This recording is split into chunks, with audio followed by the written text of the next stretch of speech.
ಎಲ್ಲರಿಗೂ ನಮಸ್ಕಾರ. ಕರಾವಳಿ ಸ್ವಾದಕ್ಕೆ ಸ್ವಾಗತ. ಇವತ್ತಿನ ವಿಡಿಯೋದಲ್ಲಿ ಹಬ್ಬಕ್ಕೆ ತುಂಬಾ ಸುಲಭದಲ್ಲಿ ಕಜ್ಜಾಯ, ಬಾದಾಮ್ ಪುರಿ, ಬೂಂದಿ ಲಾಡು ಹಾಗೆ ಗುಲಾಬ್ ಜಾಮೂನ ಯಾವ ರೀತಿ ಮಾಡೋದು ಅಂತ ತೋರಿಸ್ಕೊಡ್ತಾ ಇದ್ದೀನಿ. ಒಂದಕ್ಕೊಂದು ತುಂಬಾ ರುಚಿಯಾಗಿರುತ್ತೆ, ಅಷ್ಟೇ ಸುಲಭದಲ್ಲಿ ಮಾಡ್ಕೊಳ್ಬಹುದು. ಬನ್ನಿ ಹೇಗೆ ಮಾಡೋದು ಅಂತ ನೋಡೋಣ. ಮೊದಲಿಗೆ ಬೂಂದಿ ಲಾಡು ಹೇಗೆ ಮಾಡೋದು ಅಂತ ತೋರಿಸ್ಕೊಡ್ತಾ ಇದ್ದೀನಿ. ಮಾರ್ಕೆಟಲ್ಲಿ ಸಿಗೋ ಥರನೇ ತುಂಬಾ ಸುಲಭದಲ್ಲಿ ಮನೇಲಿ ಈ ರೀತಿ ಬೂಂದಿ ಲಾಡುನ ಮಾಡ್ಕೊಳ್ಬಹುದು. ತುಂಬಾ ರುಚಿಯಾಗಿ ಬರುತ್ತೆ, ಅಷ್ಟೇ ಬೇಗನೆ ಮಾಡ್ಕೊಳ್ಬಹುದು. ಬನ್ನಿ ಹೇಗೆ ಮಾಡೋದು ಅಂತ ನೋಡೋಣ. ಮೊದಲಿಗೆ ನಾನಿಲ್ಲಿ ಹಿಟ್ಟು ಕಲಿಸ್ಕೊಳ್ಳಿಕ್ಕೆ ಕಡಲೆ ಹಿಟ್ಟನ್ನು ಜರಡಿ ಇಟ್ಕೊಳ್ತಾ ಇದ್ದೀನಿ. 2.5 ಕಪ್ ಆಗುವಷ್ಟು ಕಡಲೆ ಹಿಟ್ಟು ಹಾಕ್ಕೊಳ್ತಾ ಇದ್ದೀನಿ. ಅಪ್ರಾಕ್ಸಿಮೇಟ್ಲಿ ಇದು 1/4 kg ಆಗುವಷ್ಟಿದೆ. ನೀಟಾಗಿ ಕಡಲೆ ಹಿಟ್ಟನ್ನು ಸಾಣಿಸ್ಕೊಳ್ಬೇಕು. 2.5 ಕಪ್ ಕಡಲೆ ಹಿಟ್ಟಿಗೆ ನನಗಿಲ್ಲಿ 25 ಲಾಡುಗಳಾಗಿದೆ. ಇನ್ನೂ ಜಾಸ್ತಿ ಪ್ರಮಾಣದಲ್ಲಿ ಬೇಕು ಅಂದರೆ ಕಡಲೆ ಹಿಟ್ಟನ್ನು ಜಾಸ್ತಿ ಹಾಕ್ಕೊಳ್ಬಹುದು, ಅಥವಾ ಸ್ವಲ್ಪ ಪ್ರಮಾಣದಲ್ಲಿ ಮಾಡ್ಕೊಳ್ತೀವಿ ಅಂದರೆ 1 ಕಪ್ಪಲ್ಲಿ ಕೂಡ ಮಾಡ್ಕೊಳ್ಬಹುದು. 1 ಕಪ್ಪಿಗೆ 10 ಲಾಡುಗಳಾಗುತ್ತೆ. ನೋಡಿ, ಈ ರೀತಿ ನೀಟಾಗಿ ಕಡಲೆ ಹಿಟ್ಟನ್ನೆಲ್ಲ ಜರಡಿ ಇಟ್ಕೊಂಡು ನಂತರ ಇದನ್ನು ಒಂದು ಮಿಕ್ಸಿಂಗ್ ಬೌಲ್ಗೆ ಹಾಕ್ಕೊಳ್ತಾ ಇದ್ದೀನಿ. ಜೊತೆಗೆ ನಾನಿಲ್ಲಿ ಸ್ವಲ್ಪ ಉಪ್ಪು ಹಾಗೆ ಸ್ವಲ್ಪ ಅರಿಶಿನ ಪುಡಿನ ಹಾಕ್ಕೊಳ್ತಾ ಇದ್ದೀನಿ. ಅರಿಶಿನ ಪುಡಿ ಆಪ್ಷನಲ್. ಅರಿಶಿನ ಪುಡಿ ಬದಲು ಫುಡ್ ಕಲರ್ ಕೂಡ ಬಳಸಬಹುದು. ಸ್ವಲ್ಪ ಅರಿಶಿನ ಪುಡಿ ಅಥವಾ ಫುಡ್ ಕಲರ್ ಬಳಸೋದ್ರಿಂದ ಲಾಡುಗೆ ಒಳ್ಳೆ ಕಲರ್ ಬರುತ್ತೆ. ನಂತರ ನೀರು ಹಾಕಿ ಹಿಟ್ಟನ್ನು ಚೆನ್ನಾಗಿ ಕಲಿಸ್ಕೊಳ್ಬೇಕು. ಮೊದಲಿಗೆ ನಾನಿಲ್ಲಿ 1 ಕಪ್ ಆಗುವಷ್ಟು ನೀರು ಹಾಕಿ ನೀಟಾಗಿ ಇದನ್ನು ಕಲಿಸ್ಕೊಳ್ತಾ ಇದ್ದೀನಿ. ಗಂಟೆ ನಿಲ್ಲದೆ ಹಿಟ್ಟನ್ನು ಚೆನ್ನಾಗಿ ಕಲಿಸ್ಕೊಳ್ಳಿ. ಮೊದಲಿಗೆ ಸ್ವಲ್ಪ ನೀರು ಹಾಕಿ ಚೆನ್ನಾಗಿ ಕಲಿಸ್ಕೊಳ್ಳೋದ್ರಿಂದ ಕಡಲೆ ಹಿಟ್ಟು ಗಂಟಾಗಲ್ಲ. ನೋಡಿ, ಈ ರೀತಿ ನೀಟಾಗಿ ಕಲಿಸ್ಕೊಂಡು ನಂತರ ಎಷ್ಟು ಬೇಕೋ ಅಷ್ಟು ನೀರನ್ನು ಹಾಕ್ಕೊಂಡು ಹಿಟ್ಟನ್ನು ಅಡ್ಜಸ್ಟ್ ಮಾಡಿದರೆ ಆಯಿತು. ಹಿಟ್ಟು ದೋಸೆ ಹಿಟ್ಟಿನ ಹದದಲ್ಲಿ ಕಲಿಸ್ಕೊಳ್ಬೇಕು. ಹಿಟ್ಟು ತೆಳ್ಳಗಾದರೆ ಅಥವಾ ತುಂಬ ದಪ್ಪ ಆದರೂ ಬೂಂದಿ ಕಾಳುಗಳು ಚೆನ್ನಾಗಿ ಬರಲ್ಲ. ದೋಸೆ ಹಿಟ್ಟಿನ ಹದದಲ್ಲಿ ಅಂದರೆ ನೋಡಿ, ಈ ಹದದಲ್ಲಿ ಕಲಿಸ್ಕೊಂಡ್ರೆ ಬೂಂದಿ ಕಾಳುಗಳು ಪರ್ಫೆಕ್ಟಾಗಿ ಬರುತ್ತೆ. ಬೇಕಿದ್ರೆ ಹಿಟ್ಟಿಗೆ ನೀವು ಸ್ವಲ್ಪ ಅಡುಗೆ ಸೋಡಾನು ಕೂಡ ಹಾಕ್ಕೊಳ್ಬಹುದು. ನಾನಿಲ್ಲಿ ಅಡುಗೆ ಸೋಡಾ ಹಾಕ್ಕೊಂಡಿಲ್ಲ. ನಾನು ತಗೊಂಡಿರೋ 2.5 ಕಪ್ ಕಡಲೆ ಹಿಟ್ಟಿಗೆ 1/4 ಕಪ್ ಆಗುವಷ್ಟು ನೀರು ಯೂಸ್ ಆಗಿದೆ. ನೋಡಿ, ಹಿಟ್ಟು ಈ ಹದದಲ್ಲಿ ಇರಬೇಕು. ಈ ರೀತಿ ಹಿಟ್ಟನ್ನು ರೆಡಿ ಮಾಡ್ಕೊಳ್ಳೋದ್ರಿಂದ ಬೂಂದಿ ಕಾಳುಗಳು ಪರ್ಫೆಕ್ಟಾಗಿ ಬರುತ್ತೆ. ನಂತರ ಬೂಂದಿ ಮಾಡಲಿಕ್ಕೆ ನಾನಿಲ್ಲಿ ಈ ರೀತಿಯಾದ ಬೂಂದಿ ಮಾಡೋ ಸೌಟನ್ನು ತೊಗೊಂಡಿದ್ದೀನಿ. ಒಂದು ವೇಳೆ ನಿಮ್ಮ ಹತ್ರ ಈ ಸೌಟ್ ಇಲ್ಲ ಅಂತ ಅಂದರೆ ಈ ರೀತಿ ಎಣ್ಣೆಯಿಂದ ತೆಗೆಯೋ ಸೌಟ್ ಇರುತ್ತಲ್ಲ, ಅದನ್ನು ಬಳಸಬಹುದು. ಅಥವಾ ನೋಡಿ, ಈ ರೀತಿಯಾದ ಗ್ರೇಟರ್ ಕೂಡ ಬಳಸಬಹುದು. ಬೂಂದಿ ಮಾಡಲಿಕ್ಕೆ ನಾನಿಲ್ಲಿ ಎಣ್ಣೆ ಕಾಯಲಿಕ್ಕೆ ಇಟ್ಟಿದ್ದೆ. ಎಣ್ಣೆ ಕಾದಿದೆ ಇಲ್ಲ ಅಂತ ಚೆಕ್ ಮಾಡಲಿಕ್ಕೆ 1 ಡ್ರಾಪ್ ಆಗುವಷ್ಟು ಹಿಟ್ಟನ್ನು ಎಣ್ಣೆಲಿ ಬಿಟ್ಟು ನೋಡಿ. ಈ ರೀತಿ ಎಣ್ಣೆಲಿ ಹಾಕಿದ ತಕ್ಷಣ ಇದು ಸಡನ್ನಾಗಿ ಮೇಲೆ ಬರಬೇಕು. ಹೀಗೆ ಸಡನ್ನಾಗಿ ಮೇಲೆ ಬಂದರೆ ಎಣ್ಣೆ ಪರ್ಫೆಕ್ಟಾಗಿ ಕಾದಿದೆ ಅಂತ. ಗ್ಯಾಸ್ನ ಮಧ್ಯಮ ಉರಿಯಲ್ಲಿ ಇಟ್ಕೊಂಡು ನೋಡಿ, ಈ ರೀತಿ 1 ಸೌಟ್ ಆಗುವಷ್ಟು ಹಿಟ್ಟನ್ನು ತಗೊಂಡು ಬೂಂದಿ ಮಾಡೋ ಸೌಟಿಗೆ ಹಾಕಿ ನೋಡಿ, ಈ ರೀತಿ ರೌಂಡಾಗಿ ತಿರುಗಿಸ್ತಾನೆ ಬೇಗನೆ ಸ್ಪ್ರೆಡ್ ಮಾಡ್ಕೊಳ್ಬೇಕು. ನೋಡಿ, ಬೂಂದಿ ಕಾಳುಗಳು ಎಷ್ಟು ಚೆನ್ನಾಗಿ ಬಂದಿದೆ ಅಂತ. ಇದನ್ನು ಇವಾಗ 1-2 ನಿಮಿಷ ಫ್ರೈ ಮಾಡ್ಕೊಳ್ಬೇಕು. ತುಂಬ ಏನು ಫ್ರೈ ಮಾಡೋದು ಬೇಡ. ಖಾರ ಬೂಂದಿಗೆಲ್ಲ ಫ್ರೈ ಮಾಡ್ತೀವಲ್ಲ, ಆ ರೀತಿ ಗರ್ಗರಿಯಾಗಿ ಫ್ರೈ ಮಾಡ್ಕೋಬೇಕಂತಿಲ್ಲ. ಹೊರಗಡೆಯಿಂದ ಕ್ರಿಸ್ಪಿ ಆಗೋ ತನಕ ಫ್ರೈ ಮಾಡಿಕೊಂಡ್ರೆ ಸಾಕು. ನೋಡಿ, ಈ ರೀತಿ ಗ್ಯಾಸ್ನ ಮಧ್ಯಮ ಉರಿಯಲ್ಲಿ ಇಟ್ಕೊಂಡು ಬಬಲ್ಸ್ ಎಲ್ಲ ಸ್ವಲ್ಪ ಕಡಿಮೆ ಆಗೋ ತನಕ ಫ್ರೈ ಮಾಡಿಕೊಂಡು ನಂತರ ಇದನ್ನು ಎಣ್ಣೆಯಿಂದ ತೆಗೆದ್ರೆ ಆಯಿತು. ನೋಡಿ, ಈ ರೀತಿ ತುಂಬಾ ಸುಲಭದಲ್ಲಿ ಲಡ್ಡು ಮಾಡಲಿಕ್ಕೆ ಬೂಂದಿನ ರೆಡಿ ಮಾಡಿಕೊಂಡ್ರೆ ಆಯಿತು. ನೆಕ್ಸ್ಟ್ ಟೈಮ್ ಹಿಟ್ಟು ಹಾಕ್ಕೊಳ್ಳುವಾಗ ನೋಡಿ, ಈ ರೀತಿ ನೀಟಾಗಿ ಸೌಟನ್ನು ಕ್ಲೀನ್ ಮಾಡ್ಕೊಳ್ಬೇಕು. ಇಲ್ಲ ಅಂದರೆ ಬೂಂದಿ ಕಾಳುಗಳು ಚೆನ್ನಾಗಿ ಬರಲ್ಲ. ಹಾಗೆ ಎಣ್ಣೆ ಕೂಡ ಚೆನ್ನಾಗಿ ಕಾಯಿಸ್ಕೊಂಡು ಮತ್ತೆ ಅದೇ ರೀತಿ ಬೂಂದಿ ಸೌಟಿಗೆ ಸ್ವಲ್ಪ ಹಿಟ್ಟು ಹಾಕಿ ಈ ರೀತಿ ತಿರುಗಿಸ್ತಾನೆ ಹಿಟ್ಟನ್ನು ಸ್ಪ್ರೆಡ್ ಮಾಡ್ಕೊಳ್ಬೇಕು. ಗ್ಯಾಸ್ನ ಮಧ್ಯಮ ಉರಿಯಲ್ಲಿಟ್ಟು 2-3 ನಿಮಿಷ ಬಬಲ್ಸ್ ಎಲ್ಲ ಸ್ವಲ್ಪ ಕಡಿಮೆ ಆಗಿ ಕ್ರಿಸ್ಪಿಯಾಗಿ ಒಬ್ಬಣ್ಣ ಬರೋ ತನಕ ಫ್ರೈ ಮಾಡಿಕೊಂಡು ಎಣ್ಣೆಯಿಂದ ತೆಗೆದ್ರೆ ಬೂಂದಿ ರೆಡಿ ಆಗುತ್ತೆ. ನಾನು ತೊಗೊಂಡಿರೋ 2.5 ಕಪ್ ಕಡಲೆ ಹಿಟ್ಟಿಗೆ ನನಗಿಲ್ಲಿ ಇಷ್ಟು ಬೂಂದಿಗಳಾಗಿದೆ. ಮೊದಲಿಗೆ ಈ ರೀತಿ ಬೂಂದಿನ ರೆಡಿ ಮಾಡಿಕೊಂಡು ನೆಕ್ಸ್ಟ್ ಇವಾಗ ಬೂಂದಿ ಲಡ್ಡು ಹೇಗೆ ಮಾಡೋದಂತ ನೋಡೋಣ. ಸ್ಟವ್ ಮೇಲೆ ಒಂದು ಕಡಾಯಿ ಇಟ್ಟು 2.5 ಕಪ್ ಆಗುವಷ್ಟು ಸಕ್ಕರೆ ಹಾಕ್ಕೊಳ್ತಾ ಇದ್ದೀನಿ. 2.5 ಕಪ್ ಕಡಲೆ ಹಿಟ್ಟಿಗೆ 2.5 ಕಪ್ ಆಗುವಷ್ಟು ಸಕ್ಕರೆ ಹಾಕ್ಕೊಳ್ಬೇಕು. ಎರಡನ್ನು ಸಮ ಪ್ರಮಾಣದಲ್ಲಿ ತೊಗೊಂಡಿದ್ದೀನಿ. ಹಾಗೆ 1/4 ಕಪ್ ಆಗುವಷ್ಟು ನೀರು ಹಾಕ್ಕೊಳ್ತಾ ಇದ್ದೀನಿ.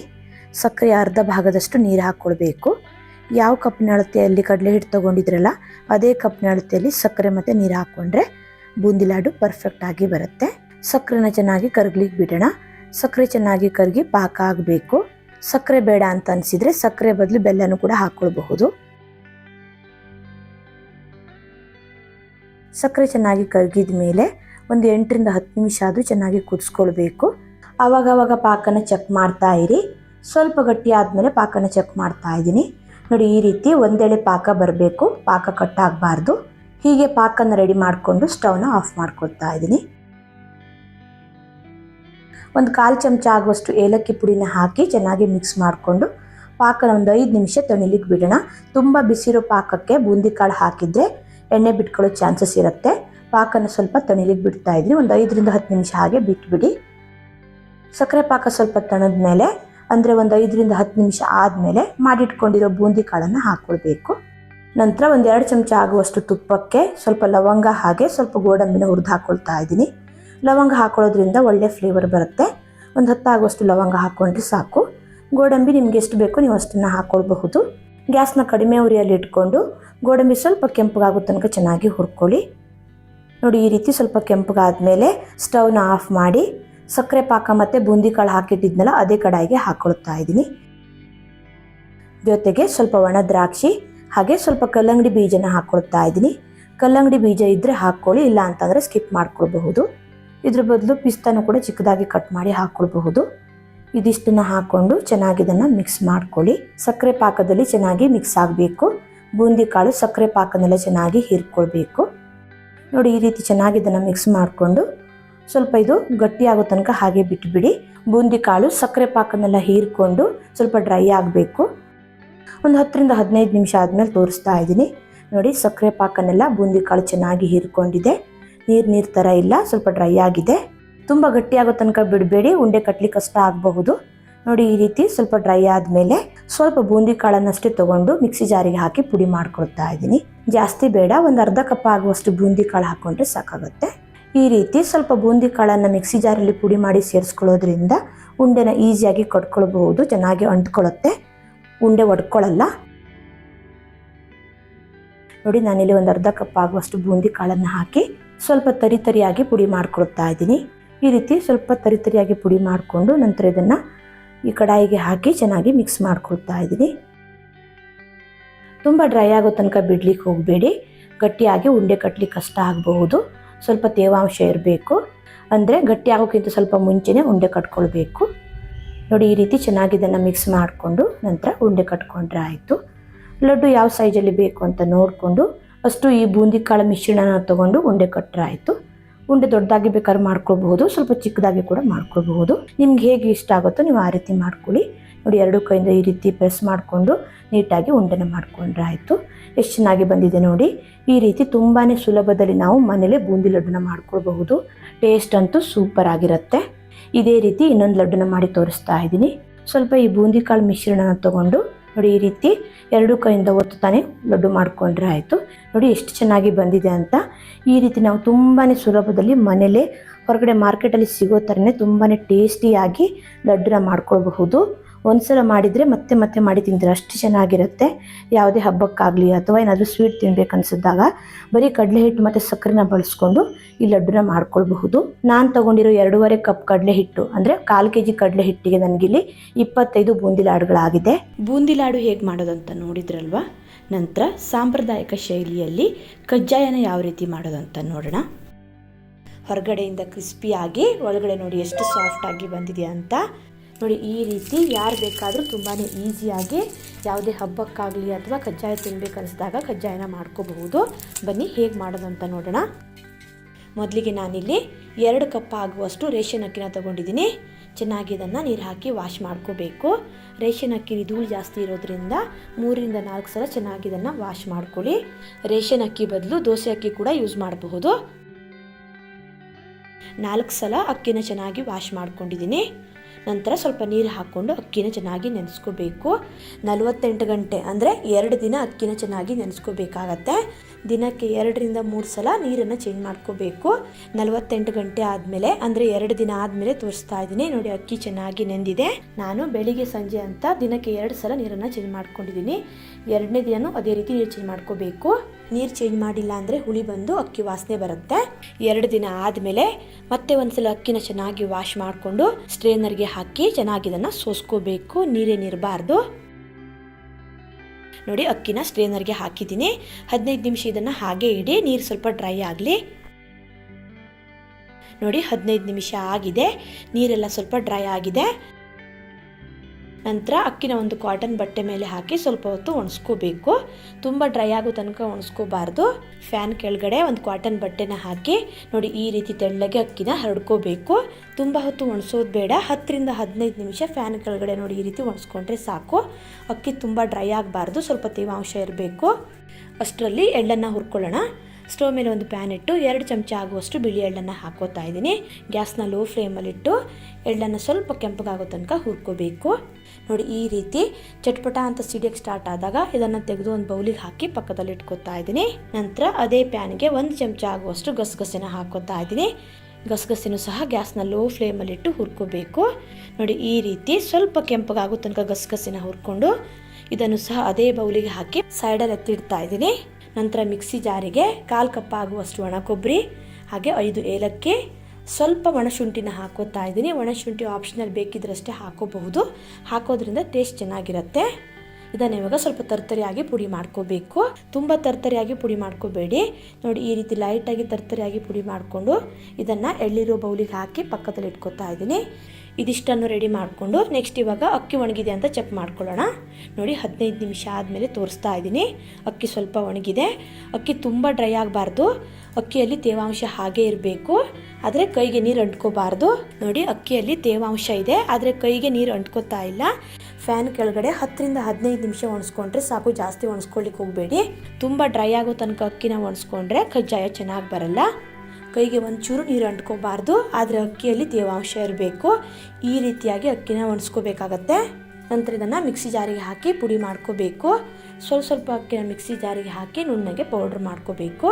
ನೋಡಿ ಈ ರೀತಿ ನೈಸಾಗಿ ಪುಡಿ ಮಾಡಿಕೊಂಡು ಇದನ್ನು ಜರಡಿಗೆ ಹಾಕಿ ಸಾಣಿಸ್ಕೋಬೇಕು. ಅಕ್ಕಿಯಲ್ಲಿ ತೇವಾಂಶ ಇರೋದ್ರಿಂದ ಮಿಲ್ಲಲ್ಲಿ ಪುಡಿ ಮಾಡಿದರೆ ಚೆನ್ನಾಗಾಗಲ್ಲ. ಹಾಗಾಗಿ ಮಿಕ್ಸಿ ಜಾರಿಗೆ ಹಾಕಿ ಪುಡಿ ಮಾಡಿಕೊಂಡ್ರೆ ಒಳ್ಳೆಯದು. ನೋಡಿ ಈ ರೀತಿ ಚೆನ್ನಾಗಿ ಇದನ್ನು ಸಾಣಿಸ್ಕೊಳ್ಳಿ.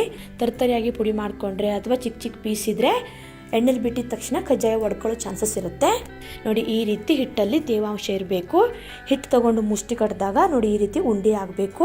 ಹಿಟ್ಟು ಯಾವುದೇ ಕಾರಣಕ್ಕೂ ಡ್ರೈ ಆಗಬಾರ್ದು. ಹಿಟ್ಟನ್ನು ಪ್ಲೇಟಲ್ಲಿ ಇಟ್ಟರೆ ಗಾಳಿಗೆ ಡ್ರೈ ಆಗಿಬಿಡುತ್ತೆ. ಹಾಗಾಗಿ ಇದನ್ನು ಒಂದು ಬೌಲಿಗೆ ಹಾಕಿ ಮುಚ್ಚಿಡಬೇಕು. ಮಿಕ್ಸಿಂಗ್ ಬೌಲ್ ಅಥವಾ ಯಾವುದಾದ್ರೂ ಒಂದು ಪಾತ್ರೆಗೆ ಹಿಟ್ಟನ್ನು ಹಾಕಿ ನೋಡಿ ಈ ರೀತಿ ಚೆನ್ನಾಗಿ ಒತ್ಕೊಳ್ಳಿ. ಗಾಳಿ ಒಳಗಡೆ ಹೋಗಿ ಹಿಟ್ಟು ಡ್ರೈ ಆಗಬಾರ್ದು. ನಂತರ ಮುಚ್ಚಳನ ಮುಚ್ಚಿ ಅದರ ಮೇಲೆ ಒಂದು ಬಟ್ಟೆ ಹಾಕಿ ಮುಚ್ಚಿಡ್ತಾ ಇದ್ದೀನಿ. ಪಾಕ ರೆಡಿ ಆಗೋ ತನಕ ಹೀಗೆ ಇರಲಿ. ನೆಕ್ಸ್ಟ್ ಇವಾಗ ಪಾಕ ಮಾಡಲಿಕ್ಕೆ ಸ್ಟವ್ ಮೇಲೆ ಒಂದು ಪಾತ್ರೆ ಇಟ್ಟು 2 ಕಪ್ ಆಗುವಷ್ಟು ಬೆಲ್ಲನ ಹಾಕ್ಕೊಂಡಿದ್ದೀನಿ. ಅರ್ಧ kg ಅಕ್ಕಿಗೆ ಅರ್ಧ kg ಆಗುವಷ್ಟು ಬೆಲ್ಲ ಹಾಕ್ಕೋಬೇಕು. 1/4 ಕಪ್ ಆಗುವಷ್ಟು ನೀರು ಹಾಕ್ಕೊಂಡು ಬೆಲ್ಲನ ಚೆನ್ನಾಗಿ ಕರಗಿಸ್ಕೊಳ್ಳಿ. ನೀರು ಜಾಸ್ತಿ ಹಾಕ್ಕೊಳ್ಳಿಕ್ಕೆ ಹೋಗಬೇಡಿ. 5ರಿಂದ 6 ಚಮಚ ಆಗುವಷ್ಟು ಹಾಕ್ಕೊಂಡ್ರೆ ಸಾಕಾಗತ್ತೆ. ಬೆಲ್ಲದಲ್ಲಿ ಕಸ ಏನಾದರೂ ಇರುತ್ತಂತ ಬೆಲ್ಲನ ಸೋಸಿ ಹಾಕೋತಾ ಇದ್ದೀನಿ. ಬೆಲ್ಲ ಚೆನ್ನಾಗಿದ್ದರೆ ಡೈರೆಕ್ಟಾಗಿ ಹಾಗೇ ಹಾಕೋಬಹುದು. ಬೆಲ್ಲ ಚೆನ್ನಾಗಿ ಕರಗಲಿ. ಬೆಲ್ಲ ಕರಗಿದ ಮೇಲೆ ಸೋಸ್ಕೊಂಡ್ರೆ ಆಯಿತು. ನೋಡಿ ಬೆಲ್ಲ ಚೆನ್ನಾಗಿ ಕರಗಿದೆ. ಒಂದು ದಪ್ಪ ತಳದ ಪಾತ್ರೆಗೆ ಹಾಕಿ ಬೆಲ್ಲನ ಸೋಸ್ಕೊತಾ ಇದ್ದೀನಿ. ಪಾಕ ಮಾಡಲಿಕ್ಕೆ ಆದಷ್ಟು ದಪ್ಪ ತಳದ ಪಾತ್ರೆನೇ ಯೂಸ್ ಮಾಡಿ. ನೋಡಿ ಬೆಲ್ಲನ ಫಿಲ್ಟರ್ ಮಾಡ್ಕೊಂಡು ಆದಮೇಲೆ ಇದನ್ನು ಕುದಿಲಿಕ್ಕೆ ಬಿಡಬೇಕು. ನೀರು ಕಡಿಮೆ ಹಾಕಿರೋದ್ರಿಂದ ಬೇಗ ಪಾಕ ಬಂದುಬಿಡತ್ತೆ. ಗ್ಯಾಸ್ನ ಮೀಡಿಯಂ ಫ್ಲೇಮಲ್ಲಿ ಇಟ್ಕೊಂಡು ಚೆನ್ನಾಗಿ ಇದನ್ನು ಕುದಿಸ್ಕೊಳ್ಳಿ. ನೋಡಿ ಪಾಕ ಚೆನ್ನಾಗಿ ಕುದಿ ಬಂದು ನೊರೆ ಥರ ಬಂದಿದೆ. ಹಾಗೆ ಕಲರ್ ಕೂಡ ಸ್ವಲ್ಪ ಚೇಂಜ್ ಆಗಿದೆ. ಒಂದು ಬೌಲಲ್ಲಿ ಸ್ವಲ್ಪ ನೀರು ತೊಗೊಂಡು ಅವಾಗವಾಗ ಪಾಕನ ಚೆಕ್ ಮಾಡ್ತಾ ಇರಿ. ಪಾಕ ಆಗಿದೆ ಇಲ್ಲ ಅಂತ ಚೆಕ್ ಮಾಡಲಿಕ್ಕೆ ಒಂದು ಬೌಲಿಗೆ ಸ್ವಲ್ಪ ನೀರು ತೊಗೊಂಡು ಸ್ವಲ್ಪ ಪಾಕನ ಹಾಕಿ ನೋಡಿ ಪಾಕ ಹರಡ್ಕೋತಾ ಇಲ್ಲ. ನೋಡಿ ಈ ರೀತಿ ಉಂಡೆ ಕಟ್ಟಿದಾಗ ಸಾಫ್ಟ್ ಆಗಿದ್ದು ಉಂಡೆ ಆಗಬೇಕು, ತುಂಬ ಗಟ್ಟಿ ಆಗಬಾರ್ದು. ಒಂದು 10 ಸೆಕೆಂಡ್ ಆದಮೇಲೆ ಪಾಕನ ನೀರಿಂದ ತೆಗೆದು ನೋಡಿ ಈ ರೀತಿ ಉಂಡೆ ಮಾಡ್ಕೊಳ್ಳಿ. ನೀವು ಯಾವ ಶೇಪಲ್ಲಿ ಮಾಡ್ತೀರೋ ಆ ಶೇಪಿಗೆ ಬರಬೇಕು. ಅಂದರೆ ಈ ರೀತಿ ಸಾಫ್ಟ್ ಆಗಿರಬೇಕು, ಗಟ್ಟಿ ಆಗಬಾರ್ದು. ನಂತರ ತಕ್ಷಣ ಕೊಬ್ಬರಿ, ಎಳ್ಳು ಮತ್ತು ಏಲಕ್ಕಿನೆಲ್ಲ ಮಿಕ್ಸ್ ಮಾಡಿ ಇಟ್ಟಿದ್ವಲ್ಲ ಅದನ್ನು ಹಾಕಿ ಚೆನ್ನಾಗಿ ಮಿಕ್ಸ್ ಮಾಡ್ಕೋಬೇಕು. ಒಂದು ವೇಳೆ ಪಾಕ ಗಟ್ಟಿ ಆಯಿತು ಅಂದರೆ ಸ್ವಲ್ಪ ನೀರು ಹಾಕ್ಕೊಂಡು, ಅಂದರೆ 1ರಿಂದ 2 ಚಮಚ ಆಗುವಷ್ಟು ನೀರು ಹಾಕ್ಕೊಂಡು ಪಾಕನ ತೆಳ್ಳಗೆ ಮಾಡಿಕೊಂಡು ಇದೇ ರೀತಿ ಪಾಕ ಮಾಡಿಕೊಂಡ್ರೆ ಆಯಿತು. ನೋಡಿ ಈ ರೀತಿ ಚೆನ್ನಾಗಿ ಮಿಕ್ಸ್ ಮಾಡ್ಕೊಂಡ್ಮೇಲೆ ಈ ಹಂತದಲ್ಲಿ ಅಕ್ಕಿ ಹಿಟ್ಟನ್ನು ಹಾಕ್ಕೋಬೇಕು. ನೋಡಿ ಈ ರೀತಿ ಸ್ವಲ್ಪ ಅಕ್ಕಿ ಹಿಟ್ಟನ್ನು ಹಾಕಿ ಚೆನ್ನಾಗಿ ಮಿಕ್ಸ್ ಮಾಡ್ಕೊಳ್ಳಿ. ಅಕ್ಕಿ ಹಿಟ್ಟು ಪಾಕದಲ್ಲಿ ಚೆನ್ನಾಗಿ ಮಿಕ್ಸ್ ಆಗಬೇಕು. ಮನೇಲಿ ಇನ್ಯಾರಾದರೂ ಇದ್ದರೆ ಅವ್ರ ಹೆಲ್ಪ್ ತೊಗೊಂಡು ಅವ್ರು ಅಕ್ಕಿ ಹಿಟ್ಟು ಹಾಕ್ತಾ ಹೋದರೆ ನೀವು ಈ ರೀತಿ ಚೆನ್ನಾಗಿ ಮಿಕ್ಸ್ ಮಾಡ್ಕೋಬಹುದು. ಒಬ್ಬರೇ ಕೂಡ ಮಾಡ್ಕೋಬಹುದು. ಆದರೆ ಜಾಸ್ತಿ ಪ್ರಮಾಣದಲ್ಲಿ ಮಾಡಿದರೆ ಸ್ವಲ್ಪ ಕಷ್ಟ ಆಗುತ್ತೆ ಮಿಕ್ಸ್ ಮಾಡಲಿಕ್ಕೆ. ಈ ರೀತಿ ಚಪಾತಿ ಲಟ್ಸೋ ಕೋಲು ಅಥವಾ ಮುದ್ದೆ ಕೋಲಿದ್ರೆ ಚೆನ್ನಾಗಾಗತ್ತೆ. ಗ್ಯಾಸ್ನ ಸಿಮ್ಮಲ್ಲಿಟ್ಟು ನೋಡಿ ಈ ರೀತಿ ಸ್ವಲ್ಪ ಅಕ್ಕಿ ಹಿಟ್ಟನ್ನು ಹಾಕಿ ಚೆನ್ನಾಗಿ ಮಿಕ್ಸ್ ಮಾಡ್ಕೊಳ್ಳಿ. ಹಿಟ್ಟಲ್ಲಿ ತೇವಾಂಶ ಇರೋದ್ರಿಂದ ಹಿಟ್ಟು ಹಾಕಿದ ತಕ್ಷಣ ಸ್ವಲ್ಪ ತೆಳ್ಳಗಾಗತ್ತೆ. ಇದೇ ರೀತಿ ಎಲ್ಲ ಹಿಟ್ಟನ್ನು ಹಾಕಿ ಚೆನ್ನಾಗಿ ಮಿಕ್ಸ್ ಮಾಡಿಕೊಂಡ್ರೆ ಆಯಿತು. ಒಂದು ವೇಳೆ ಇದು ಇವಾಗಲೇ ಗಟ್ಟಿ ಆಯಿತು, ತಿರುಗಿಸ್ಲಿಕ್ಕೆ ಆಗ್ತಾ ಇಲ್ಲ ಅಂದರೆ ಮತ್ತೆ ಸ್ವಲ್ಪ ಪಾಕನ ಮಾಡಿಕೊಂಡು ಚೆನ್ನಾಗಿ ಈ ರೀತಿ ಮಿಕ್ಸ್ ಮಾಡ್ಕೊಳ್ಳಿ. ನೋಡಿ ಎಲ್ಲ ಹಿಟ್ಟನ್ನು ಹಾಕಿ ಚೆನ್ನಾಗಿ ಮಿಕ್ಸ್ ಮಾಡ್ಕೊಂಡಿದ್ದೀನಿ. ನೋಡಿ ಅಕ್ಕಿ ಹಿಟ್ಟು ಪಾಕನೆಲ್ಲ ಹೀರ್ಕೊಂಡು ದಪ್ಪ ಆಗಿದೆ. ಜಾಸ್ತಿ ತೆಳ್ಳಗೆ ಮಾಡ್ಕೊಳ್ದೆ ನೋಡಿ ಈ ರೀತಿ ಸ್ವಲ್ಪ ದಪ್ಪ ಮಾಡಿಕೊಂಡ್ರೆ ಬೇಗ ಕಜ್ಜಾಯನ ಮಾಡ್ಕೋಬಹುದು. 5ರಿಂದ 6 ಗಂಟೆ ಇಟ್ಟರೆ ಸಾಕಾಗತ್ತೆ. ಒಂದು ವೇಳೆ ತೆಳ್ಳಗಾಯಿತು ಅಂದರೆ ಇದು ಗಟ್ಟಿ ಆಗೋ ತನಕ ಒಂದಿನ ಹಾಗೆ ಇಡಬೇಕಾಗತ್ತೆ. ನಂತರ ಮೇಲ್ಗಡೆ ಈ ರೀತಿ 2 ಚಮಚ ಆಗುವಷ್ಟು ತುಪ್ಪ ಅಥವಾ ಎಣ್ಣೆನ ಸವರ್ಕೊಳ್ಳಿ. ತುಪ್ಪ ಏನು ಹೀರ್ಕೊಳ್ಳಲ್ಲ, ಹಾಗೆ ಇರುತ್ತೆ. ತುಪ್ಪ ಹಾಕಿಲ್ಲ ಅಂದರೆ ಡ್ರೈ ಆಗಿಬಿಡುತ್ತೆ. ನೋಡಿ ಈ ರೀತಿ ಮೇಲ್ಗಡೆ ಚೆನ್ನಾಗಿ ತುಪ್ಪನ ಹಚ್ಚಿ ಇದು ಸರಿಯಾಗಿ ಗಟ್ಟಿ ಆಗೋ ತನಕ ಹಾಗೆ ಇಡಬೇಕು. ನಾನು 6 ಗಂಟೆ ಇದನ್ನು ಹಾಗೆ ಇಟ್ಟಿದ್ದೆ. 6 ಗಂಟೆ ಆದಮೇಲೆ ಓಪನ್ ಮಾಡಿ ತೋರಿಸ್ತಾ ಇದ್ದೀನಿ. ನೋಡಿ ಇದು ಚೆನ್ನಾಗಿ ಗಟ್ಟಿ ಆಗಿದೆ. ಕೈಗೆ ಒಂದು ಚೂರು ಹಿಟ್ಟು ಅಂಟ್ಕೋತಾ ಇಲ್ಲ. ಈ ರೀತಿ ಹಿಟ್ಟನ್ನು ರೆಡಿ ಮಾಡ್ಕೋಬೇಕು. ಹಿಟ್ಟು ತೆಳ್ಳಗಾದರೆ ಗಟ್ಟಿ ಆಗಲಿಕ್ಕೆ 1 ಅಥವಾ 1.5 ದಿನ ಇಡಬೇಕಾಗತ್ತೆ. ನೋಡಿ ಈ ರೀತಿ ಸ್ವಲ್ಪ ಮಿಕ್ಸ್ಚರ್ನ ತೊಗೊಂಡು ಚೆನ್ನಾಗಿ ನಾದ್ಕೊಂಡು ಈ ರೀತಿ ಉಂಡೆನ ಮಾಡ್ಕೊಳ್ಳಿ. ಒಂದು ವೇಳೆ ಇದು ತುಂಬ ಗಟ್ಟಿ ಆಯಿತು, ಉಂಡೆ ಮಾಡಲಿಕ್ಕೆ ಆಗ್ತಾ ಇಲ್ಲ ಅಂದರೆ ಅರ್ಧ ಅಥವಾ 1 ಪಚ್ಚ ಬಾಳೆಹಣ್ಣು ತೊಗೊಂಡು ಈ ಹಿಟ್ಟಿನ ಜೊತೆ ಚೆನ್ನಾಗಿ ನಾದ್ಕೊಳ್ಳಿ. ಹಿಟ್ಟು ಇಷ್ಟು ಗಟ್ಟಿ ಇರಬೇಕು, ಒಂದು ಚೂರು ಕೈಗೆ ಅಂಟ್ಕೋತಾ ಇಲ್ಲ, ಪರ್ಫೆಕ್ಟಾಗಿ ಬಂದಿದೆ. ನೆಕ್ಸ್ಟ್ ಇವಾಗ ಕಜ್ಜಾಯನ ಹೇಗೆ ಮಾಡ್ಕೊಳ್ಳೋದಂತ ನೋಡೋಣ. ಕಜ್ಜಾಯ ಮಾಡಲಿಕ್ಕೆ ಒಂದು ಚಿಕ್ಕ ಬೌಲ್ ತೊಗೊಂಡು ಅದ್ರ ಮೇಲೆ ಒಂದು ತೆಳ್ಳಗಿನ ಪ್ಲಾಸ್ಟಿಕ್ ಶೀಟ್ ಇಟ್ಟು ಅದಕ್ಕೆ ಎಣ್ಣೆನ ಹಚ್ಕೊಂಡಿದ್ದೀನಿ. ನಂತರ ಸ್ವಲ್ಪ ಮಿಕ್ಸ್ಚರ್ ಅಥವಾ ಈ ಹಿಟ್ಟನ್ನು ತೊಗೊಂಡು ಚೆನ್ನಾಗಿ ಇದನ್ನು ನಾದ್ಕೊಂಡು ಈ ರೀತಿ ಉಂಡೆ ಮಾಡ್ಕೋಬೇಕು. ನೋಡಿ ಈ ರೀತಿ ಬೌಲ್ ಮೇಲೆ ಮಾಡ್ಕೊಳ್ಳೋದ್ರಿಂದ ಎಲ್ಲ ಕಜ್ಜಾಯ ಒಂದೇ ಸೈಜಲ್ಲಿ ಇರುತ್ತೆ. ನೋಡಿ ಈ ರೀತಿ ಉಂಡೆನ ಮಾಡಿಕೊಂಡು ಅದನ್ನು ಇವಾಗ ಪ್ಲಾಸ್ಟಿಕ್ ಶೀಟ್ ಮೇಲೆ ಇಡ್ತಾ ಇದ್ದೀನಿ. ನೋಡಿ ಈ ರೀತಿ ಸ್ವಲ್ಪ ಫ್ಲ್ಯಾಟ್ ಮಾಡಿಕೊಂಡು ಅದ್ರ ಮೇಲೆ ಇನ್ನೊಂದು ತೆಳ್ಳಗಿನ ಪ್ಲಾಸ್ಟಿಕ್ ಶೀಟ್ ಇಟ್ಟು ನೋಡಿ ಈ ರೀತಿ ಪ್ಲೇಟ್ ತೊಗೊಂಡು ಸ್ವಲ್ಪ ಇದನ್ನು ಪ್ರೆಸ್ ಮಾಡಿದರೆ ಆಯಿತು. ಜಾಸ್ತಿ ಪ್ರೆಸ್ ಮಾಡ್ಲಿಕ್ಕೆ ಹೋಗ್ಬಿಡಿ, ಸ್ವಲ್ಪ ಪ್ರೆಸ್ ಮಾಡಿದರೆ ಸಾಕಾಗತ್ತೆ. ನೋಡಿ ಒಂದು ಚೂರು ತಟ್ಟದೆ ಎಷ್ಟು ಈಸಿಯಾಗಿ ಮಾಡ್ಕೋಬಹುದಂತ. ಚೆನ್ನಾಗಿ ಕಾಣಲಿ ಅಂತ ಮೇಲ್ಗಡೆಯಿಂದ ಸ್ವಲ್ಪ ಬಿಳಿ ಎಳ್ಳನ್ನು ಹಾಕೋತಾ ಇದ್ದೀನಿ. ಇದು ಆಪ್ಷನಲ್, ಹಾಕಲೇಬೇಕಂತಿಲ್ಲ.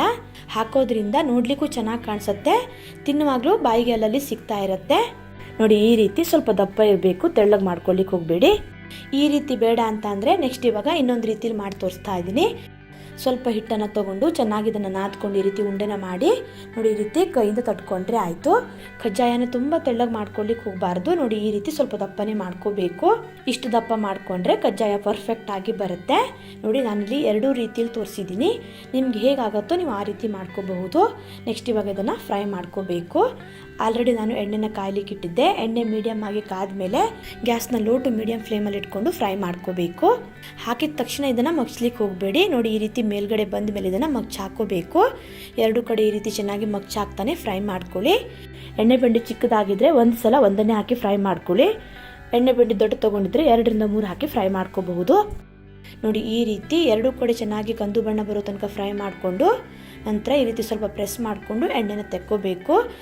ಲೈಟಾಗಿ ಪ್ರೆಸ್ ಮಾಡ್ಕೊಳ್ಳಿ, ತುಂಬ ಜೋರಾಗಿ ಪ್ರೆಸ್ ಮಾಡ್ಕೊಳ್ಳಿಕ್ಕೆ ಹೋಗಬೇಡಿ. ಜಾಸ್ತಿ ಪ್ರೆಸ್ ಮಾಡಿಕೊಂಡ್ರೆ ಕಜ್ಜಾಯ ಒಳಗಡೆ ತುಂಬ ಗಟ್ಟಿಯಾಗಿಬಿಡುತ್ತೆ. ನೋಡಿ ಇದಾಗಿದೆ. ಇದೇ ರೀತಿ ಇನ್ನೊಂದು ಮಾಡಿ ತೋರಿಸ್ತಾ ಇದ್ದೀನಿ. ನೋಡಿ ಈ ರೀತಿ ಎಣ್ಣೆಗೆ ಬಿಟ್ಟಿದ ತಕ್ಷಣ ಇದು ಮೇಲ್ಗಡೆ ಬಂದ ಮೇಲೆ ಮಗ್ಚ್ ಹಾಕೋಬೇಕು. ಹಾಕಿದ ತಕ್ಷಣ ಮಗ್ಚ್ ಹಾಕ್ಲಿಕ್ಕೆ ಹೋಗಬಾರ್ದು. ಕಜ್ಜಾಯ ಫ್ರೈ ಮಾಡಲಿಕ್ಕೆ ತುಂಬ ಟೈಮ್ ತೊಗೊಳ್ಳಲ್ಲ, 1 ನಿಮಿಷಕ್ಕೆಲ್ಲ ಫ್ರೈ ಆಗಿಬಿಡುತ್ತೆ. ನೋಡಿ ಈ ರೀತಿ 2 ಕಡೆ ಚೆನ್ನಾಗಿ ಕಂದು ಬಣ್ಣ ಬರೋ ತನಕ ಫ್ರೈ ಮಾಡಿಕೊಂಡು ಲೈಟಾಗಿ ಪ್ರೆಸ್ ಮಾಡಿ ನೋಡಿ ಈ ರೀತಿ ಎಣ್ಣೆನ ತೆಗೆದು ನಂತರ ಇದನ್ನು ಸ್ಟ್ರೇನರ್ಗೆ ಹಾಕ್ಕೊಂಡ್ರೆ ಆಯಿತು. ಬೇಕಿದ್ರೆ ಎಣ್ಣೆ ತೆಗೆದೆ ಹಾಗೆಯೇ ಸ್ಟ್ರೇನರ್ಗೆ ಹಾಕೋಬಹುದು. ಕಜ್ಜಾಯನೆಲ್ಲ ಫ್ರೈ ಮಾಡಿಕೊಂಡು ನೋಡಿ ಈ ರೀತಿ ಸ್ಟ್ರೇನರ್ಗೆ ಹಾಕಿಟ್ಕೊಂಡ್ರೆ ಎಣ್ಣೆಲ್ಲ ಚೆನ್ನಾಗಿ ಇಳಿದು ಹೋಗುತ್ತೆ. ಮಿನಿಮಮ್ ಅರ್ಧ ಗಂಟೆಯಿಂದ 1 ಗಂಟೆವರೆಗೂ ಇದನ್ನು ಹೀಗೆ ಇಡಬೇಕು. ಎಣ್ಣೆ ಚೆನ್ನಾಗಿ ಇಳಿದು ಹೋಗುತ್ತೆ. ನೋಡಿ ಎಲ್ಲ ಕಜ್ಜಾಯನ ಫ್ರೈ ಮಾಡ್ಕೊಂಡಿದ್ದೀನಿ. ನಾನು ತೊಗೊಂಡಿರೋ ಕ್ವಾಂಟಿಟಿಯಲ್ಲಿ 25 ಕಜ್ಜಾಯನ ಮಾಡ್ಕೋಬಹುದು. ನೋಡಿ ಈ ರೀತಿ ಯಾರು ಬೇಕಾದರೂ ತುಂಬಾ ಈಸಿಯಾಗಿ ಕಜ್ಜಾಯನ ಮಾಡ್ಕೋಬಹುದು. ನೀವು ಕೂಡ ಈ ವಿಧಾನದಲ್ಲಿ ಕಜ್ಜಾಯನ ಮಾಡಿ ನೋಡಿ, ತುಂಬಾ ಪರ್ಫೆಕ್ಟ್ ಆಗಿ ಬರುತ್ತೆ. ನೋಡಿ ಹೇಗೆ ಬಂದಿದೆ ಅಂತ ತೋರಿಸ್ತಾ ಇದ್ದೀನಿ. ಹೊರಗಡೆಯಿಂದ ಕ್ರಿಸ್ಪಿಯಾಗಿ ಒಳಗಡೆ ಸ್ವಲ್ಪ ಸಾಫ್ಟಾಗಿ ಎಷ್ಟು ಚೆನ್ನಾಗಿ ಬಂದಿದೆ ನೋಡಿ. ತಿನ್ನಲಿಕ್ಕೆ ತುಂಬಾ ರುಚಿಯಾಗಿರುತ್ತೆ. ಕಜ್ಜಾಯ ಹೇಗೆ ಮಾಡೋದಂತ ನೋಡಿದ್ರಲ್ವಾ. ನಂತರ ಗುಲಾಬ್ ಜಾಮೂನ್ ಯಾವ ರೀತಿ ಮಾಡೋದಂತ ನೋಡೋಣ. ಒಂದು ಚೂರು ಒಡೆಯದೆ ಗಂಟುಗಳಿಲ್ಲದೆ ತುಂಬಾ ಸುಲಭದಲ್ಲಿ ಮೃದುವಾದ ಹಾಗೆ ಅಷ್ಟೇ ಜ್ಯೂಸಿಯಾದ ಗುಲಾಬ್ ಜಾಮೂನ್ನ ಪರ್ಫೆಕ್ಟ್ ಆದ ವಿಧಾನದಲ್ಲಿ ಯಾವ ರೀತಿ ಮಾಡೋದಂತ ತೋರಿಸ್ಕೊಡ್ತಾ ಇದ್ದೀನಿ. ನಾನು ಹೇಳಿರೋ ಟಿಪ್ಸ್ನೆಲ್ಲ ಫಾಲೋ ಮಾಡಿ ತುಂಬಾ ಈಸಿಯಾಗಿ ನೋಡಿ ಈ ರೀತಿ ಜ್ಯೂಸಿಯಾದ ಗುಲಾಬ್ ಜಾಮೂನ್ನ ಮಾಡ್ಕೋಬಹುದು. ಬನ್ನಿ ಹೇಗೆ ಮಾಡೋದಂತ ನೋಡೋಣ. ಜಾಮೂನ್ ಮಾಡಲಿಕ್ಕೆ ನಾನಿಲ್ಲಿ MTR ಗುಲಾಬ್ ಜಾಮೂನ್ ಪ್ಯಾಕೆಟ್ ತೊಗೊಂಡಿದ್ದೀನಿ. ಇದು 180 ಗ್ರಾಮ್ ಆಗುವಷ್ಟು ಇದೆ. ಜಾಮೂನ್ ಪೌಡರ್ನ ಕಪ್ಪಲ್ಲಿ ಅಳತೆ ಮಾಡಿ ಹಾಕ್ತಾ ಇದ್ದೀನಿ. ನೋಡಿ ಇದು 1.5 ಕಪ್ ಆಗುವಷ್ಟು ಇದೆ. 180 ಗ್ರಾಮ್ಗೆ ನಮಗಿಲ್ಲಿ 1.5 ಕಪ್ ಆಗುವಷ್ಟು ಜಾಮೂನ್ ಪೌಡರ್ ಸಿಗುತ್ತೆ. ಈ ಪೌಡರ್ನೆಲ್ಲ ಮಿಕ್ಸಿಂಗ್ ಬೌಲ್ಗೆ ಹಾಕಿ ಕಲಿಸ್ಕೊಳ್ತಾ ಇದ್ದೀನಿ. ಕಲಿಸ್ಲಿಕ್ಕೆ ನಾನಿಲ್ಲಿ ಹಾಲು ಬಳಸ್ತಾ ಇದ್ದೀನಿ.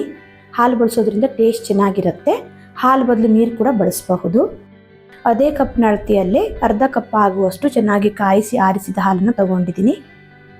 ಸ್ವಲ್ಪ ಹಾಲು ಹಾಕಿ ಚೆನ್ನಾಗಿ ಕಲಿಸ್ಕೊಳ್ಬೇಕು. ಒಂದೇ ಸಲ ಜಾಸ್ತಿ ಹಾಲು ಹಾಕ್ಕೊಳ್ಳಿಕ್ಕೆ ಹೋಗ್ಬಿಡಿ. ಚೂರು ಚೂರೇ ಹಾಲು ಹಾಕ್ಕೊಂಡು ಚೆನ್ನಾಗಿ ಕಲಿಸ್ಕೊಳ್ಳಿ. ಈ ಹಿಟ್ಟನ್ನು ತುಂಬ ಗಟ್ಟಿಯಾಗಿ ಕಲಿಸ್ಕೊಳ್ಳಿಕ್ಕೆ ಹೋಗಬಾರ್ದು. ಗಟ್ಟಿಯಾಗಿ ಕಲಿಸ್ಕೊಂಡ್ರೆ ಬಿರುಕು ಬಿಡೋ ಚಾನ್ಸಸ್ ಇರುತ್ತೆ. ಹಾಗೆ ತೀರಾ ತೆಳ್ಳನ್ನು ಕಲಿಸ್ಕೊಳ್ಬಾರ್ದು. ಚಪಾತಿಗೆಲ್ಲ ಹೇಗೆ ಹಿಟ್ಟು ಕಲಿಸ್ಕೊತೀವಲ್ಲ ಅದೇ ರೀತಿ ಕಲಿಸ್ಕೊಂಡ್ರೆ ಸಾಕಾಗತ್ತೆ. ಹಿಟ್ಟನ್ನು ಒತ್ತಿ ಕಲಿಸೋದಾಗಲಿ ಅಥವಾ ನಾದೋದಾಗಲಿ ಮಾಡಬಾರ್ದು. ಸ್ವಲ್ಪ ಹಾಲು ಹಾಕ್ಕೊಂಡು ನೋಡಿ ಈ ರೀತಿ ಮೇಲಿಂದ ಮೇಲೆ ಕಲಿಸ್ಕೊಳ್ಬೇಕು. ನೋಡಿ ಈ ಹದದಲ್ಲಿ ಹಿಟ್ಟನ್ನು ಕಲಿಸ್ಕೊಳ್ಬೇಕು. ನಾನು ತೊಗೊಂಡಿರೋ ಅರ್ಧ ಕಪ್ಪಲ್ಲಿ ನೋಡಿ ಇಷ್ಟು ಹಾಲು ಮಿಕ್ಕಿದೆ. ನನಗಿಲ್ಲಿ ಅರ್ಧ ಕಪ್ಗಿಂತ ಸ್ವಲ್ಪ ಕಡಿಮೆನೇ ಹಾಲು ಯೂಸ್ ಆಗಿದೆ. ಈ ರೀತಿ ಕಲಿಸ್ಕೊಂಡು ಕೊನೆಗೆ ಒಂದು ಅರ್ಧ ಚಮಚ ಆಗುವಷ್ಟು ತುಪ್ಪನ ಹಾಕಿ ಸ್ವಲ್ಪ ಈ ರೀತಿ ಮೇಲಿಂದ ಮೇಲೆ ಕಲಿಸ್ಕೊಂಡು ಹಾಗೆ ಇದನ್ನು ಪಕ್ಕಕ್ಕೆ ತಿಟ್ಕೊಳ್ತಾ ಇದ್ದೀನಿ. ಪಾಕ ಆಗೋ ತನಕ ಒಂದು 10ರಿಂದ 15 ನಿಮಿಷ ಇಟ್ಟರೆ ಸಾಕು. ನೆಕ್ಸ್ಟ್ ಇವಾಗ ಪಾಕನ ರೆಡಿ ಮಾಡ್ಕೊಳ್ಳೋಣ. ಪಾಕ ಮಾಡಲಿಕ್ಕೆ ನಾನಿಲ್ಲಿ ಸ್ಟವ್ ಮೇಲೆ ಒಂದು ಕಡಾಯಿ ಇಟ್ಟು 3 ಕಪ್ ಆಗುವಷ್ಟು ಸಕ್ಕರೆನ ಹಾಕೊಳ್ತಾ ಇದ್ದೀನಿ. 3 ಕಪ್ ಸಕ್ಕರೆಗೆ ಅದೇ ಕಪ್ ಅಳತೆಯಲ್ಲಿ 3 ಕಪ್ ಆಗುವಷ್ಟು ನೀರು ಹಾಕೊಳ್ತಾ ಇದ್ದೀನಿ. ಸಕ್ಕರೆ ಮತ್ತು ನೀರು ಎರಡನ್ನೂ ಸಮ ಪ್ರಮಾಣದಲ್ಲಿ ಹಾಕ್ಕೊಂಡಿದ್ದೀನಿ. ನಂತರ ಇದನ್ನು ಕುದಿಸ್ಕೋಬೇಕು. ಸಕ್ಕರೆ ಚೆನ್ನಾಗಿ ಕರಗಿ ಕುದಿ ಬರಬೇಕು. ತುಂಬ ಹೊತ್ತೇನು ಕುದಿಸ್ಕೋಬಾರ್ದು, ಒಂದು 5 ನಿಮಿಷ ಕುದಿಸ್ಕೊಂಡ್ರೆ ಸಾಕು. ಸಕ್ಕರೆ ಎಲ್ಲ ಚೆನ್ನಾಗಿ ಕರಗಿ ನೋಡಿ ಈ ರೀತಿ ಕುದಿ ಬರಲಿ ಸ್ಟಾರ್ಟ್ ಆದಾಗ ಒಂದು 1/4 ಚಮಚ ಆಗುವಷ್ಟು ಏಲಕ್ಕಿ ಪುಡಿನ ಹಾಕ್ಕೊಳ್ತಾ ಇದ್ದೀನಿ. ಏಲಕ್ಕಿ ಪುಡಿ ಇಲ್ಲ ಅಂತ ಅಂದರೆ ಏಲಕ್ಕಿನ ಸ್ವಲ್ಪ ಜಜ್ಜಿ ಕೂಡ ಹಾಕ್ಕೊಳ್ಬಹುದು. ಹಾಗೆ ಸ್ವಲ್ಪ ಕೇಸರಿ ದಳನೂ ಸಹ ಹಾಕ್ಕೊಳ್ತಾ ಇದ್ದೀನಿ. ಇದ್ದರೆ ಹಾಕ್ಕೊಳ್ಳಿ, ಇದು ಕಂಪ್ಲೀಟ್ಲಿ ಆಪ್ಷನಲ್. ಹಾಕೋದ್ರಿಂದ ಒಳ್ಳೆ ಫ್ಲೇವರ್ ಬರುತ್ತೆ. ಇದೆರಡನ್ನು ಹಾಕಿ ಒಂದು 5 ನಿಮಿಷ ಪಾಕನ ಕುದಿಸ್ಕೊಂಡ್ಮೇಲೆ ಪಾಕನ ಚೆಕ್ ಮಾಡ್ಕೊಳ್ತಾ ಇದ್ದೀನಿ. ನೋಡಿ ಈ ರೀತಿ ಜಸ್ಟ್ ಅಂಟ್ಕೊಂಡ್ರೆ ಸಾಕು. ತುಂಬ ಗಟ್ಟಿ ಪಾಕ ಮಾಡ್ಕೋಬಾರ್ದು. ಪಾಕ ಗಟ್ಟಿ ಆದರೆ ಜಾಮೂನ್ಗೆ ಪಾಕ ಹೀರ್ಕೊಳ್ಳಲ್ಲ, ಗಟ್ಟಿ ಆಗಿಬಿಡತ್ತೆ, ಜಾಮೂನ್ ಸಾಫ್ಟಾಗಿ ಬರಲ್ಲ. ನೋಡಿ ಈ ರೀತಿ ಪಾಕನ ರೆಡಿ ಮಾಡಿಕೊಂಡು ಸ್ಟವ್ನ ಆಫ್ ಮಾಡಿ ಮುಚ್ಚಳನ ಮುಚ್ಚಿ ಹಾಗೆ ಪಕ್ಕಕ್ಕೆ ತಿಟ್ಕೊಳ್ತಾ ಇದ್ದೀನಿ. ಪಾಕನ ತಣಿಲಿಕ್ಕೆ ಬಿಡಬಾರ್ದು. ನಂತರ ಕಲಸಿಟ್ಟಿರೋ ಜಾಮೂನ್ ಹಿಟ್ಟಿನಿಂದ ಉಂಡೆನ ಮಾಡ್ಕೊಳ್ಬೇಕು. ಉಂಡೆ ಮಾಡೋದಕ್ಕಿಂತ ಮುಂಚೆ ಕೈಗೆ ಸ್ವಲ್ಪ ತುಪ್ಪನ ಹಚ್ಕೊಳ್ತಾ ಇದ್ದೀನಿ. ಕೈಗೆ ಸ್ವಲ್ಪ ತುಪ್ಪ ಹಚ್ಕೊಳ್ಳೋದ್ರಿಂದ ಉಂಡೆ ತುಂಬಾ ಚೆನ್ನಾಗಿ ಸಾಫ್ಟಾಗಿ ಬರುತ್ತೆ, ಎಲ್ಲೂ ಬಿರುಕು ಬರಲ್ಲ. ನೋಡಿ ಸ್ವಲ್ಪ ಜಾಮೂನ್ ಮಿಶ್ರಣನ ತೊಗೊಂಡು ಉಂಡೆನ ಮಾಡ್ಕೊಳ್ತಾ ಇದ್ದೀನಿ. ನಾನಿಲ್ಲಿ ಚಿಕ್ಕ ಚಿಕ್ಕ ಸೈಜಲ್ಲಿ ಉಂಡೆನ ಮಾಡ್ಕೊಳ್ತಾ ಇದ್ದೀನಿ. ನಿಮ್ಗೆ ಯಾವ ಸೈಜಲ್ಲಿ ಬೇಕು ಅಂತ ನೋಡಿಕೊಂಡು ಅಷ್ಟು ಮಿಶ್ರಣ ತೊಗೊಂಡು ಉಂಡೆನ ಮಾಡ್ಕೊಳ್ಳಿ. ತುಂಬ ದೊಡ್ಡದಾಗಿ ಉಂಡೆನ ಮಾಡ್ಕೊಳ್ಳಿಕ್ಕೆ ಹೋಗಬೇಡಿ.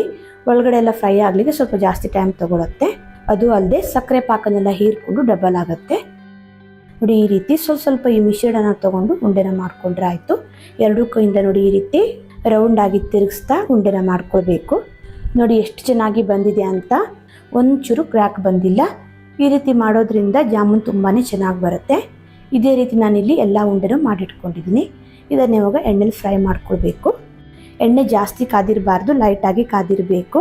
ನೋಡಿ ಈ ರೀತಿ ಉಂಡೆ ಎಣ್ಣೆಲಿ ಬಿಟ್ಟಿದ ತಕ್ಷಣ ಲೈಟಾಗಿ ಗುಳ್ಳೆ ಬರಲಿಕ್ಕೆ ಸ್ಟಾರ್ಟ್ ಆಗಬೇಕು. ಎಣ್ಣೆ ಜಾಸ್ತಿ ಕಾದಿದ್ರೆ ಹಾಕಿದ ತಕ್ಷಣ ಕಪ್ಪಗಾಗ್ಬಿಡತ್ತೆ, ಒಳಗಡೆ ಹಸಿ ಹಸಿ ಆಗಿರುತ್ತೆ, ಸರಿಯಾಗಿ ಬೇಯಲ್ಲ. ಒಂದು 30 ಸೆಕೆಂಡ್ ಆದಮೇಲೆ ಒಂದು ಸ್ಪೂನ್ನ ತೊಗೊಂಡು ನೋಡಿ ಈ ರೀತಿ ತಿರುಗಿಸ್ತಾನೆ ಇರಿ, ಉಂಡೆ ಎಲ್ಲ ಮೇಲ್ಗಡೆ ಬರುತ್ತೆ. ನಂತರ ಇದನ್ನು ನೋಡಿ ಈ ರೀತಿ ತಿರುಗಿಸ್ತಾನೆ ಫ್ರೈ ಮಾಡ್ಕೊಳ್ಬೇಕು. ಹೀಗೆ ಮಾಡೋದ್ರಿಂದ ಎಲ್ಲ ಜಾಮೂನು ಒಂದೇ ಕಲರಲ್ಲಿ ಇರುತ್ತೆ, ಹಾಗೆ ಎಲ್ಲ ಕಡೆ ಚೆನ್ನಾಗಿ ಫ್ರೈ ಆಗುತ್ತೆ.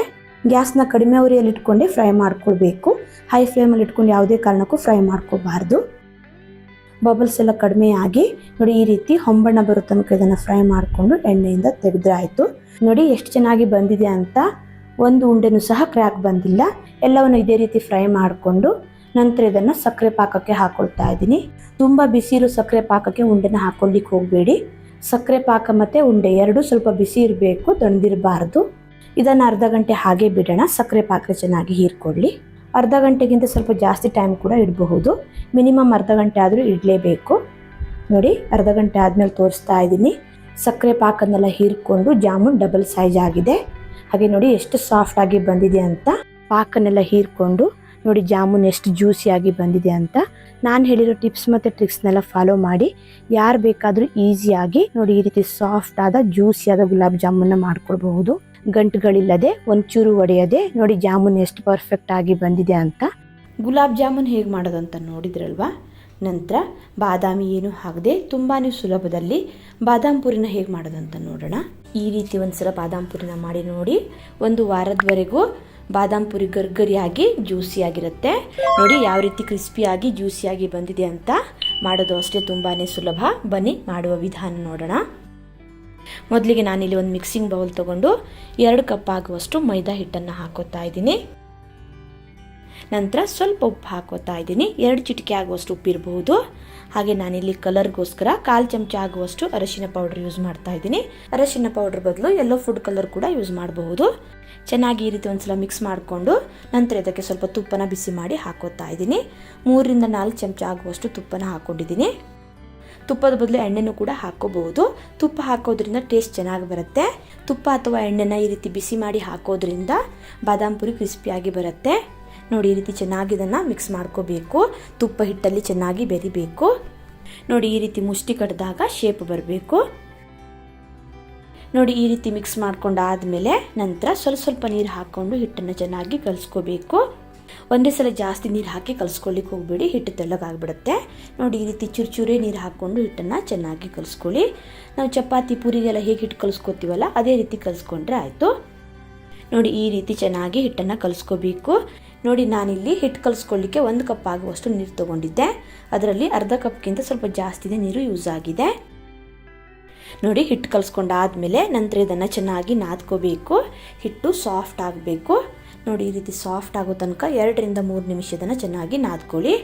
ನಂತರ ಇದನ್ನು ಮುಚ್ಚಿ ಹಾಗೆ 15 ನಿಮಿಷ ಪಕ್ಕದಲ್ಲಿ ಇಟ್ಕೋತಾ ಇದ್ದೀನಿ. ಹಿಟ್ಟು ಸ್ವಲ್ಪ ನೆನೆಯೋ ತನಕ ಸಕ್ಕರೆ ಪಾಕನ ಮಾಡ್ಕೊಳ್ಳೋಣ. ನಾನಿಲ್ಲಿ ಒಂದು ಕಡಾಯಲ್ಲಿ 2 ಕಪ್ ಆಗುವಷ್ಟು ಸಕ್ಕರೆನ ಹಾಕೋತಾ ಇದ್ದೀನಿ. ಹಾಗೆ 1.5 ಕಪ್ ಆಗುವಷ್ಟು ನೀರು ಹಾಕೋತಾ ಇದ್ದೀನಿ. ನಾನು ಯಾವ ಕಪ್ಪಲ್ಲಿ ಮೈದಾ ಹಿಟ್ಟು ಹಾಕ್ಕೊಂಡಿದ್ನಲ್ಲ ಅದೇ ಕಪ್ನ ಅಳತೆಯಲ್ಲೇ ಸಕ್ಕರೆ ಮತ್ತು ನೀರನ್ನು ಹಾಕ್ಕೊಂಡಿದ್ದೀನಿ. ಸಕ್ಕರೆ ಚೆನ್ನಾಗಿ ಕರಗಿ ಸ್ವಲ್ಪ ಪಾಕ ಆಗಬೇಕು. ತುಂಬ ಗಟ್ಟಿ ಪಾಕ ಮಾಡ್ಕೋಬಾರ್ದು, ಒಂದೆಳೆ ಪಾಕ ಆದರೆ ಸಾಕು. ನೋಡಿ, ಸಕ್ಕರೆ ಚೆನ್ನಾಗಿ ಕರಗಿದೆ. ಫ್ಲೇವರ್ಗೋಸ್ಕರ 1/4 ಚಮಚ ಆಗುವಷ್ಟು ಏಲಕ್ಕಿ ಪುಡಿನ ಹಾಕೋತಾ ಇದ್ದೀನಿ. ಒಂದೆಳೆ ಪಾಕ ಆಗೋ ತನಕ ಇದನ್ನು ಚೆನ್ನಾಗಿ ಕುದಿಸ್ಕೋಬೇಕು. ಪಾಕ ಸರಿಯಾಗಿಲ್ಲ, ಪಾಕ ತೆಳ್ಳಗಾಯಿತು ಅಂದರೆ ಬಾದಾಮ್ ಪುರಿ ಪಾಕನೆಲ್ಲ ಹೀರ್ಕೊಂಡು ಸಾಫ್ಟ್ ಆಗಿಬಿಡತ್ತೆ, ಗರಿಗರಿಯಾಗಿರಲ್ಲ. ಜಾಸ್ತಿ ಪಾಕನ ಮಾಡಿಕೊಂಡ್ರೆ ಬಾದಾಮ್ ಪುರಿ ಪಾಕನ ಹೀರ್ಕೊಳ್ಳಲ್ಲ, ಪಾಕ ಗಟ್ಟಿ ಆಗುತ್ತೆ. ಹಾಗಾಗಿ ಪಾಕನ ಸರಿಯಾಗಿ ಮಾಡ್ಕೊಳ್ಳೋದು ತುಂಬಾ ಮುಖ್ಯ. ನೋಡಿ, ಈ ರೀತಿ ಒಂದೆಳೆ ಪಾಕ ಬಂದರೆ ಸಾಕು, ಜಾಸ್ತಿ ಗಟ್ಟಿ ಮಾಡ್ಕೊಳ್ಳಿಕ್ಕೆ ಹೋಗಬೇಡಿ. ನೋಡಿ, ಈ ರೀತಿ ಒಂದೆಳೆ ಪಾಕನ ಮಾಡಿಕೊಂಡು ಸ್ಟವ್ನ ಆಫ್ ಮಾಡ್ಕೋತಾ ಇದ್ದೀನಿ. ಮುಚ್ಚಳನ ಮುಚ್ಚಿ ಇದನ್ನು ಹಾಗೆ ಪಕ್ಕದಲ್ಲಿ ಇಟ್ಕೋತಾ ಇದ್ದೀನಿ. ಪಾಕ ಸ್ವಲ್ಪ ಬಿಸಿಯಾಗಿ ಇರಬೇಕು, ತಣ್ಣಲಿಕ್ಕೆ ಬಿಡಬಾರ್ದು. ನೋಡಿ, 15 ನಿಮಿಷ ಆದಮೇಲೆ ಹಿಟ್ಟನ್ನು ಓಪನ್ ಮಾಡ್ತಾ ಇದ್ದೀನಿ. ಸಕ್ಕರೆ ಪಾಕನೂ ಆಗಿದೆ. ನೆಕ್ಸ್ಟ್ ಇವಾಗ ಬಾದಾಮ್ ಪುರಿನ ಮಾಡ್ಕೊಳ್ಳೋಣ. ಮತ್ತೆ ಚೆನ್ನಾಗಿ ಒಂದ್ಸಲ ಹಿಟ್ಟನ್ನು ನಾದ್ಕೋತಾ ಇದ್ದೀನಿ. ನಿಮಗೆ ಮೈದಾ ಹಿಟ್ಟು ಬೇಡ ಅಂತ ಅನಿಸಿದರೆ ಮೈದಾ ಹಿಟ್ಟು ಬದಲು ಗೋಧಿ ಹಿಟ್ಟು ಹಾಕಿ ಕೂಡ ಮಾಡ್ಕೋಬಹುದು. ಸ್ವಲ್ಪ ಹಿಟ್ಟನ್ನು ತಗೊಂಡು ಚೆನ್ನಾಗಿ ಒಂದ್ಸಲ ಇದನ್ನು ನಾದ್ಕೊಂಡು ರೋಲ್ ಮಾಡ್ಕೋತಾ ಇದ್ದೀನಿ. ನೋಡಿ, ಈ ರೀತಿ ರೋಲ್ ಮಾಡಿಕೊಂಡು ಚಿಕ್ಕ ಚಿಕ್ಕ ಉಂಡೆಗಳಾಗಿ ಕಟ್ ಮಾಡ್ಕೋತಾ ಇದ್ದೀನಿ. ಹೀಗೆ ಮಾಡ್ಕೊಳ್ಳೋದ್ರಿಂದ ಎಲ್ಲ ಬಾದಾಮ್ ಪುರಿ ಒಂದೇ ಸೈಜಲ್ಲಿರುತ್ತೆ. ಚಪಾತಿ ಮಾಡುವಾಗ ಹಿಟ್ಟು ತೊಗೋತೀವಲ್ಲ ಅದಕ್ಕಿಂತ ಸ್ವಲ್ಪ ಕಡಿಮೆ ತೊಗೋಬೇಕು. ಪೂರಿ ಹಿಟ್ಟಿನಕ್ಕಿಂತ ಸ್ವಲ್ಪ ಜಾಸ್ತಿ ಹಿಟ್ಟನ್ನು ತೊಗೋಬೇಕಾಗತ್ತೆ. ನೋಡಿ, ಈ ರೀತಿ ಎಲ್ಲವನ್ನು ಚಿಕ್ಕ ಚಿಕ್ಕ ಉಂಡೆಗಳಾಗಿ ಕಟ್ ಮಾಡ್ಕೊಂಡಿದ್ದೀನಿ. ನಂತರ ಇವಾಗ ಒಂದು ಉಂಡೆನ ತೊಗೊಂಡು ಸ್ವಲ್ಪ ಅದಕ್ಕೆ ಮೈದಾ ಹಿಟ್ಟನ್ನು ಹಾಕಿ ಲಟ್ಸ್ಕೋಬೇಕು. ತುಂಬ ದಪ್ಪನೂ ಲಟ್ಸ್ಕೋಬಾರ್ದು, ತೆಳ್ಳಗೂ ಲಟ್ಸ್ಕೋಬಾರ್ದು. ಚಪಾತಿಗೆಲ್ಲ ಹೇಗೆ ಲಟ್ಸ್ಕೋತೀವಲ್ಲ ಅದೇ ರೀತಿ ಲಟ್ಸ್ಕೊಂಡ್ರೆ ಸಾಕು.